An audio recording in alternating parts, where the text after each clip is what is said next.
Hola, ¿cómo están? Hoy vamos a ver enlaces químicos. Cuando hablamos de enlaces químicos, ¿a qué nos estamos refiriendo? ¿Sí? A las uniones entre los átomos y entre las moléculas, ¿sí? Vamos a ver enlaces químicos interatómicos, interiónicos e intermoleculares, ¿correcto? En algún video que he subido a YouTube este año, ¿no? El año pasado, van a ver unión iónica, unión covalente y unión metálica, ¿correcto? Pero vamos a hacer un repasito rápido para poder entrar en uniones intermoleculares, ¿sí? Interacciones puente de hidrógeno, fuerzas de London y fuerzas dipolares. ¿Les parece? Entonces, cuando hablamos de unión iónica, nos estamos refiriendo en general a la unión entre un metal y un no metal, salvo excepciones.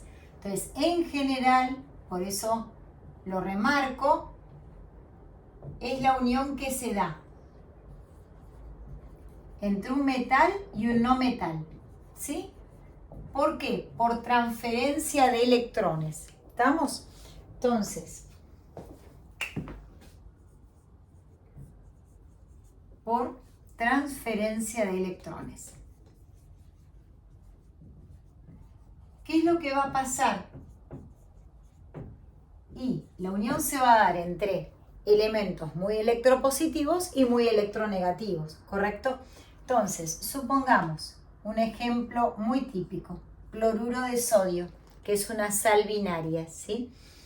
El sodio pierde el electrón de valencia, ¿sí? Recuerden que los elementos del grupo 1 tienen un electrón de valencia, ¿correcto? Pierde un electrón y logra la estructura del gas noble más próximo. Sí, si tomamos la tabla periódica, el gas noble más próximo, ¿quién es con respecto al sodio? El neón, muy bien. Y se transforma ¿en qué? En un ion positivo. Acuérdense, los átomos son partículas que tienen igual cantidad de protones que de electrones. Cuando pierde un electrón, queda cargado positivamente. Ion positivo. Se llama cation. ¿Está bien? ¿Qué es lo que ocurre acá? Al perder un electrón, decimos que el sodio se oxidó. Se oxidó. ¿Sí? Por más que es un concepto que lo vamos a ver un poquito más adelante, pero para ir incorporándolo. Por otro lado, tenemos al cloro. ¿Sí? Entonces el cloro no metal, ¿qué es lo que hace? Gana el electrón. Recordemos que el cloro está en el grupo 17 y ¿cuántos electrones de valencia tiene? 7. Le falta 1 para lograr la estructura de gas noble, la estructura del argón. Al ganar un electrón, ¿sí? Se transforma en ¿qué? Podemos poner el 1 o no, ¿sí? Yo acá a propósito se puse, o sea, puedo ponerlo o no, ¿está bien? Pero el signo sí. En un ion negativo. Ese ion negativo se llama anión. ¿Estamos?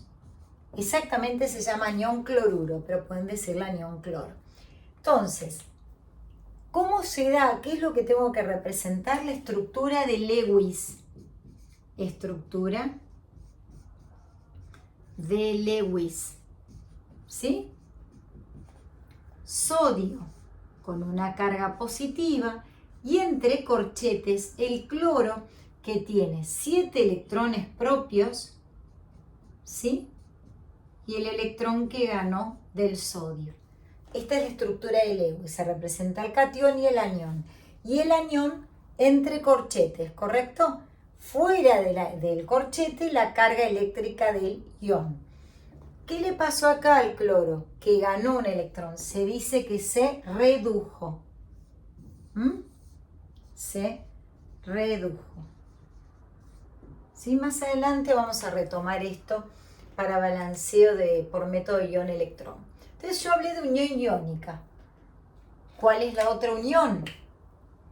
Que van a ver la unión covalente. La unión covalente, a diferencia de la iónica, se da en general entre no metales, entre elementos que tienen una electronegatividad similar, ¿correcto?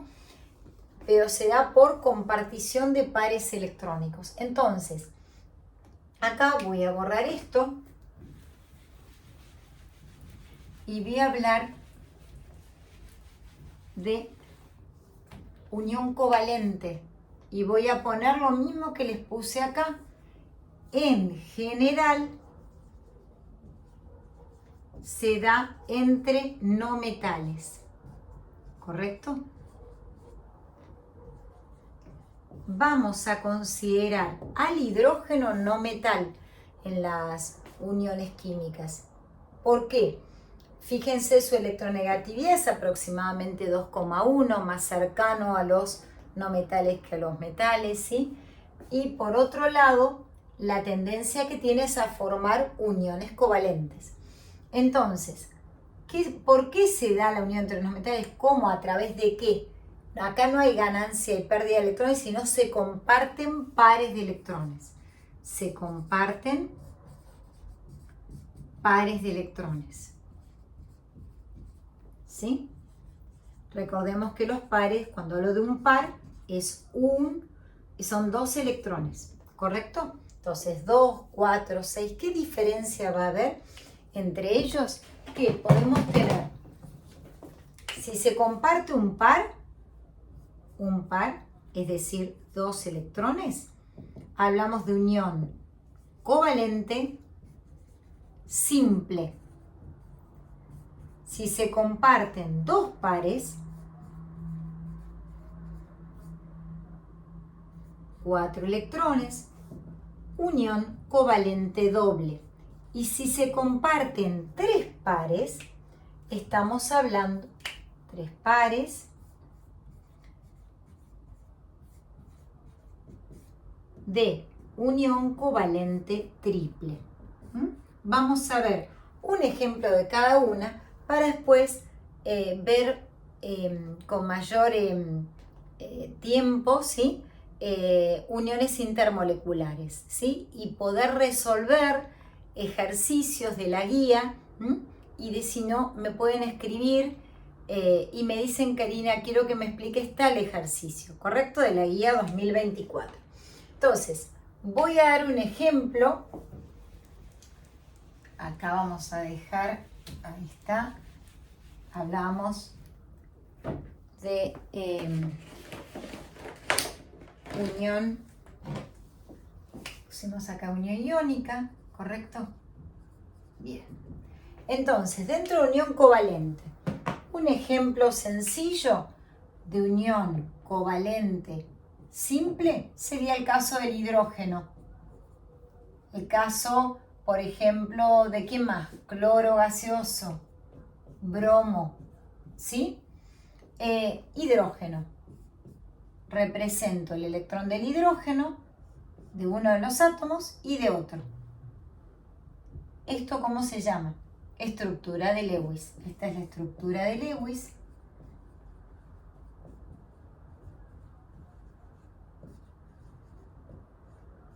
¿Sí? Por cada par electrónico que se comparte, se dibuja una línea.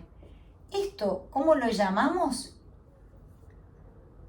Fórmula desarrollada.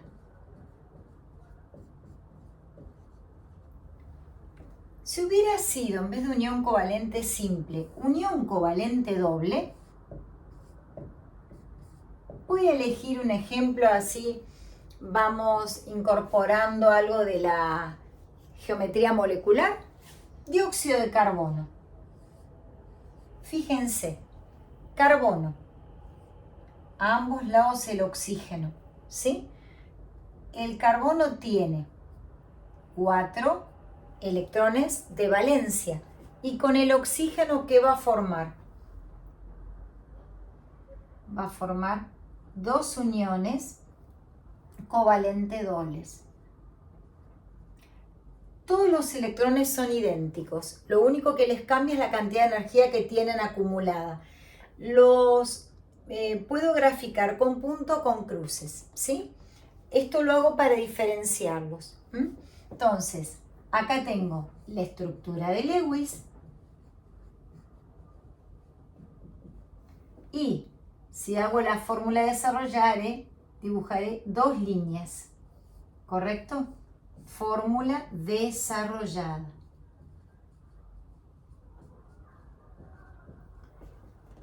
Y por último, la unión covalente triple es cuando se comparten tres pares de electrones. Unión covalente triple. Tres pares de electrones. Por ejemplo, el caso del nitrógeno gaseoso. ¿Sí? Nitrógeno tiene 5 electrones propios, le faltan 3, comparte con el otro átomo de nitrógeno 3 pares de electrones. La estructura de Lewis y la fórmula desarrollada, que serían 3 líneas, ¿correcto? Por otro lado, ¿qué quiero marcarles acá? Vamos a ver, cuando veamos la unidad de química orgánica, el caso de los alquinos, que son hidrocarburos que forman unión covalente triple entre carbono y carbono. Y les quiero remarcar algo. A no ser que sean compuestos orgánicos, que no son los que de pronto estamos viendo acá, hay que separar una clase de átomo de otra. No hubiera estado correcto escribir los dos oxígenos seguidos, ¿sí? Bueno, entonces, y la otra unión, ¿cuál sería otra unión que es importante? Es la unión metálica, que caracteriza a los metales y que son las propiedades de ellos, son los responsables de ¿qué? De los electrones que tienen en constante movimiento, ¿sí? Y por otro lado, si yo hablo de un corte, un pedacito de metal, lo que tengo es cationes metálicos rodeados de un mar de electrones. Ese constante movimiento hace que posean brillo, que tengan puntos de fusión y ebullición muy altos, sí, que conduzcan la corriente eléctrica, excepto el mercurio, todos los demás son sólidos. Bueno, después de ver esto, ¿qué vamos a ver? Las uniones que se dan entre las moléculas, ¿sí? Todas, entonces vamos a poner uniones o interacciones intermoleculares. ¿Qué podemos decir acá? Que la unión que se da entre las moléculas, todas las moléculas presentan fuerzas de London con mayor o con menor intensidad. Entonces, vamos a poner fuerzas intermoleculares. Son las que se dan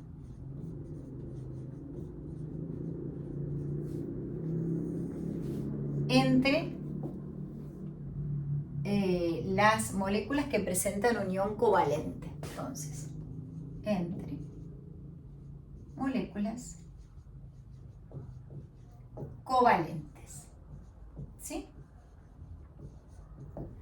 ¿Cuáles son las fuerzas intermoleculares que vamos a ver? Las fuerzas de London,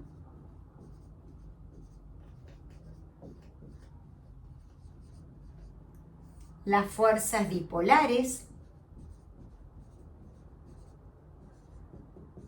o interacciones dipolares y las interacciones por puente de hidrógeno.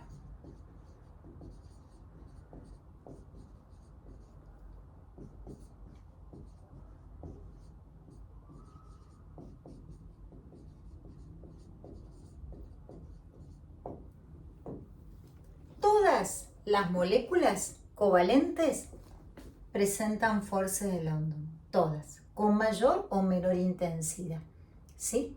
Entonces, las fuerzas de London me permiten explicar los compuestos covalentes.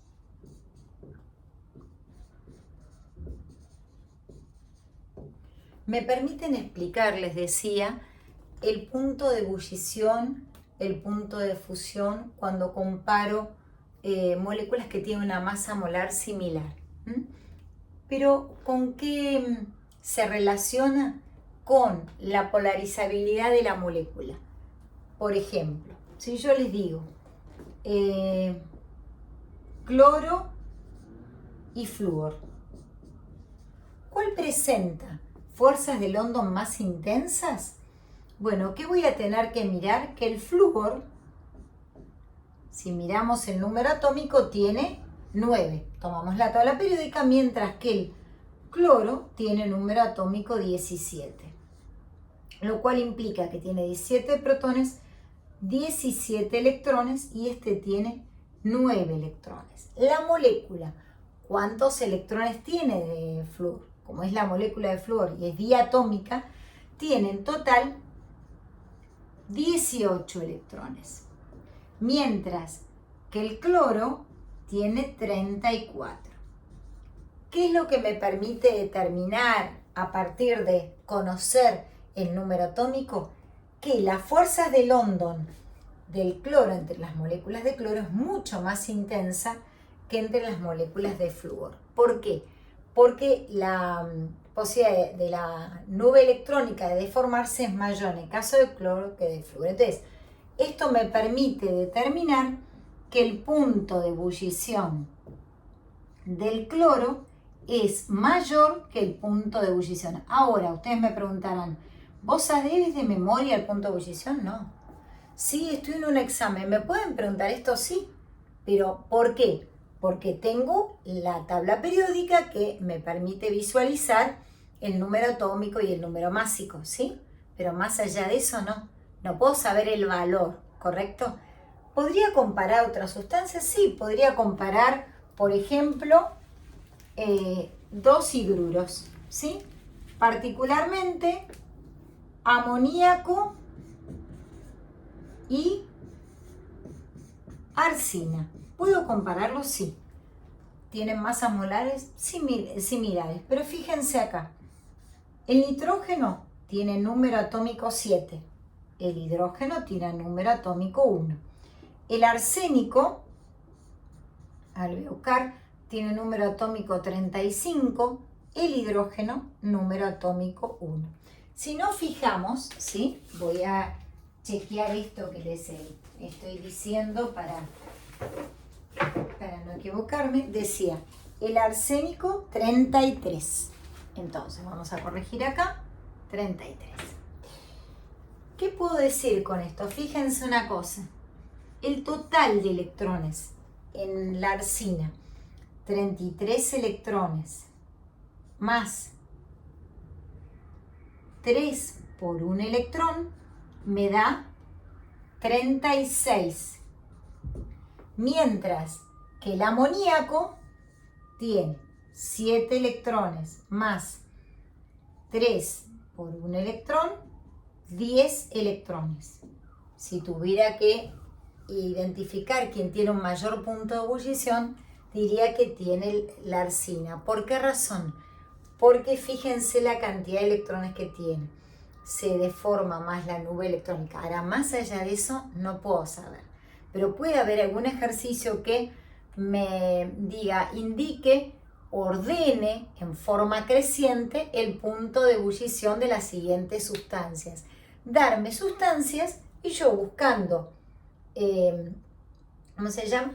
Teniendo en cuenta que presenta fuerzas de London porque son covalentes, entonces a partir de determinar el número de electrones de la molécula, puedo decir cuál tiene un punto de ebullición mayor. En este caso, lo voy a poner rojo, entonces voy a aclarar. De estos dos, el punto de ebullición en base a la análisis de la fuerza de London es mayor de la arsina que de el amoníaco. ¿Sí? Bueno, vamos a ver interacciones de puente de hidrógeno. ¿Qué particularidad tienen? ¿Sí? ¿Qué es la unión que se da entre moléculas que poseen hidrógeno unido? Estoy acá, ¿eh? Hidrógeno unido al flúor de otra molécula, unido al nitrógeno o al oxígeno. Si ustedes se fijan y buscan las electronegatividades, del hidrógeno tengo aproximadamente una electronegatividad de 2,1. Del flúor exactamente es 3,98, lo voy a aproximar a 4. Nitrógeno aproximadamente es 3 y el oxígeno aproximadamente es 3,5. Entonces, por ejemplo, la molécula de agua, ¿sí? Con otra molécula de agua, ya vamos a ver el ángulo que tienen, que es aproximadamente 109 grados, que es una molécula polar, ¿sí? Se une por puente hidrógeno, le voy a poner otro color,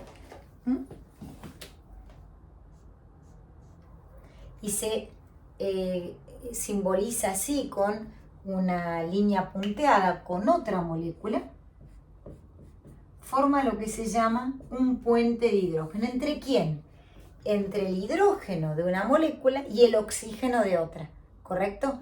Entonces, puente de hidrógeno. Esto permite explicar por qué tienen altos puntos de ebullición, ¿sí? Entonces, el agua particularmente, ¿por qué? Siendo un compuesto covalente, tiene un alto punto de ebullición. Se debe al puente de hidrógeno entre sus moléculas. Por otro lado, si tuviera, vamos a dar otro ejemplo, el caso del amoníaco. Amoníaco,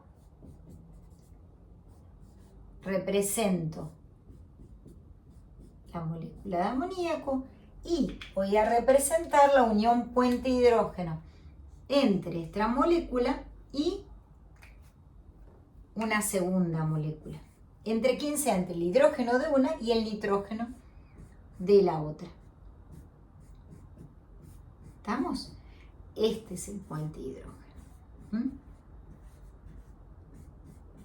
Ahora, si yo tuviera el hidrógeno unido al azufre, no presenta puente hidrógeno, ¿sí?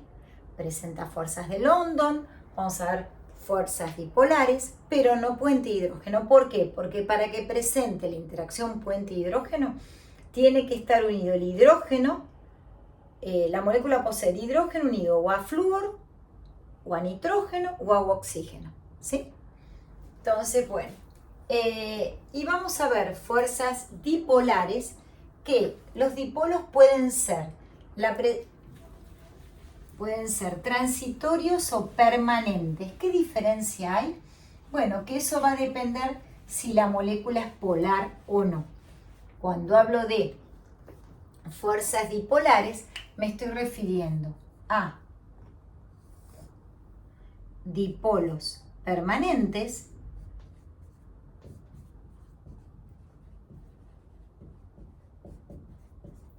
o a dipolos transitorios. Estoy dentro de uniones entre moléculas, ¿eh? Dipolos transitorios. ¿Qué diferencia va a haber? Bueno, que los dipolos transitorios lo presentan moléculas que no son polares. Por ejemplo, cloro 2, cloro gaseoso, ¿sí? El cloro, ¿qué es lo que ocurre? Si tuviera que representar la estructura de Lewis, yo tengo que la unión entre los dos átomos de cloro, ¿qué es lo que ocurre? Yo voy a tener en un momento ese par electrónico que comparten sobre un átomo y en un instante posterior voy a tener esto así. Entonces, eso me permite ver qué va a pasar con la nube electrónica, ¿sí? Se va a estar de pronto deformando, ¿sí? Pero va a estar el par electrónico entre ambos. En cambio, si yo, por ejemplo, tuviera que representar la molécula de cloruro de hidrógeno, ¿qué diferencia habría? Ambos no tienen la misma electronegatividad. La electronegatividad del cloro es mayor y tiene mayor tendencia a traer el par hacia sí. Entonces voy a tener, si esto lo tengo que representar, lo representaré así. Ese par electrónico está sobre el átomo de cloro. Entonces digo que la densidad del átomo de cloro es negativa y del átomo de hidrógeno es positiva, ¿sí? Entonces, vuelvo a repetir, en cambio acá voy a tener una densidad, por un lado, sobre este átomo de cloro, negativa y sobre el otro positivo, y luego la inversa. La próxima clase, ¿sí?, que la voy a subir hoy mismo, va a ser sobre ejercicios de la guía de esta serie, espérenme, que es la serie 5, ¿correcto? Voy a resolver acá. Yo sé que tienen los resultados, por supuesto, y que lo pueden hacer solos, pero quizás alguno tiene una duda para arrancar. Bueno, gracias por haberme acompañado y ¿qué les voy a pedir como todas las clases? Que se suscriban a mi canal. Que eso ayude. Y pregunten si quieren que resuelva alguno. Sí voy a resolver en la semana alguno del año pasado. Y si tienen alguno que la cátedra de Dirricio les comparta, me lo comparten y yo se los resuelvo. Que tengan un lindo domingo.